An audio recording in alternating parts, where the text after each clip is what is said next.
இயேசு கிறிஸ்துவுக்கு பிரியமானவர்களே, இந்த புதிய நாளிற்கான வாக்குத்தத்தமான வசனம் யோசுவா 1:9. பலங்கொண்டு திடமனதாயிரு, திகையாதே, கலங்காதே, நீ போகும் இடமெல்லாம் உன் தேவனாகிய கர்த்தர் உன்னோடு இருக்கிறார் என்றார்.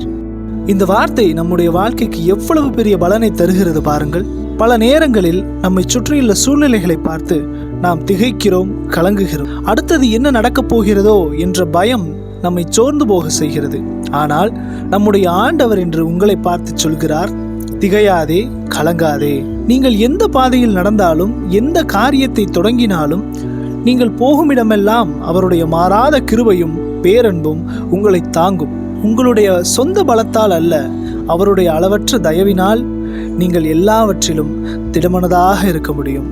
அவர் உங்களோடு இருக்கும்போது எந்த பயமும் உங்களை ஒன்றும் செய்ய முடியாது. இன்றைய நாளுக்காக ஜெபிப்போமா? எங்களை நேசிக்கும் அன்பின் பரலோக தகப்பனே, இந்த ஆசீர்வதிக்கப்பட்ட நேரத்திற்காக உமக்கு நன்றி செலுத்துகிறோம். நான் உன்னோடு இருக்கிறேன் என்று எங்களோடு பேசின உம்முடைய ஜீவனுள்ள வார்த்தைகளுக்காக ஸ்தோத்திரம். ஆண்டவரே, இந்த வீடியோவை பார்த்து கொண்டிருக்கிற உம்முடைய பிள்ளைகள் ஒவ்வொருவரையும் உம்முடைய கருத்தில் ஒப்புக் கொடுக்கிறேன்ப்பா. இவர்களுடைய இருதயத்தில் இருக்கிற எல்லா பயங்களும், கலக்கங்களும், எதிர்காலத்தை பற்றின பயங்களும் இப்பொழுதே நீங்குவதாக உம்முடைய தெய்வீக சமாதானம் இவர்களுடைய இருதயத்தை நிரப்பட்டும். ஆண்டவரே, உம்முடைய பிள்ளைகள் செய்கிற ஒவ்வொரு காரியங்களிலும், அவர்கள் போகிற வருகிற இடங்களில், எல்லா இடங்களிலும் உம்முடைய மேலான கிருபை இவர்களை வழிநடத்த வேண்டுமாய் ஜெபிக்கிறேன். இவர்களுடைய பலவீனங்கள் மாறட்டும். உம்முடைய தயவு இவர்களை உயர்த்துவதாக. நான் உனக்கு கட்டளையிடவில்லையா, பலங்கொண்டு திடமானதாய் இரு என்று நீர் சொன்ன வார்த்தைக்காக உமக்கு ஸ்தோத்திரம்.